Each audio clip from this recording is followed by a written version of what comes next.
a diagonal half-closed eye with strike-throughs, combined with a compass and a Wi-Fi symbol, followed by the name WayAround, WayAround's mission statement.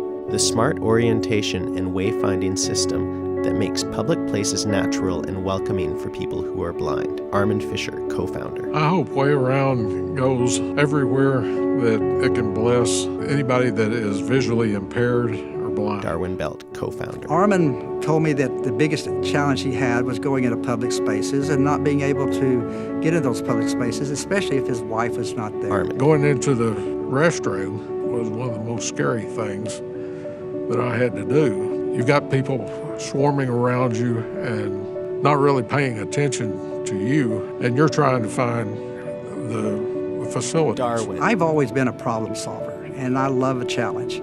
And so Armand and I just decided as architects we should take that on. Darwin demonstrates the WayAround design on a computer. Our mission for WayAround is to make public places totally natural and welcoming for people that are blind. A 3D printer creates Darwin's design, Darwin's architecture diploma.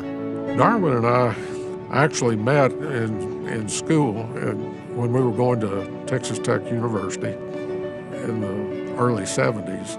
After we both graduated, we worked together doing our internship under an architect out in West Texas, in Andrews, Texas.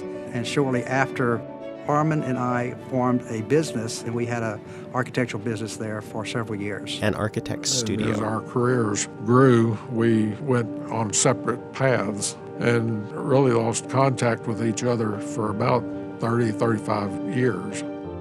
I was working as an architect. There was something wrong with one of my eyes. I went to an ophthalmologist, and he told me that my optic nerve had become inflamed and that parts of it were dying. In about 6 weeks, I was almost totally blind in my right eye. About a year later, my left eye was doing the same thing. Text on screen. 21 million adults in the U.S. have vision loss. Stopped and saved some vision in my left eye.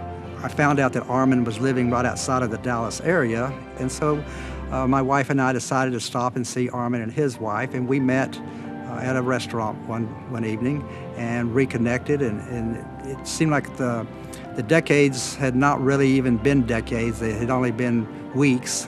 When Armand and I first started talking about developing WayAround, he had some pretty tough requirements. He told me that he did not want to have to carry something in his hand. It's one thing to already have a cane in one hand, but to have another device such as an iPhone or something in your other hand, all of a sudden you don't have your hands to do anything. The WayAround system is actually installed in buildings, so it's just there. Armand uses the WayAround system in a There are a lot of things restroom. that are placed on walls, on countertops, that a guide dog or a cane is not going to give you the information about that. For example, a condiment station that has different types of creamers or different condiments that you might want for a sandwich. WayAround allows an individual to be able to use a public space very naturally by getting cues from some way besides vision. This system does not use languages necessarily. It is a common language of directions, of tactile information. The system is very universal, so we believe that WayAround will be able to be utilized worldwide and that it will become a standard. WayAround provides descriptions and directions about a physical space via audio cues and tactile signage. Text on screen. WayAround. See beyond the limits of the visual world.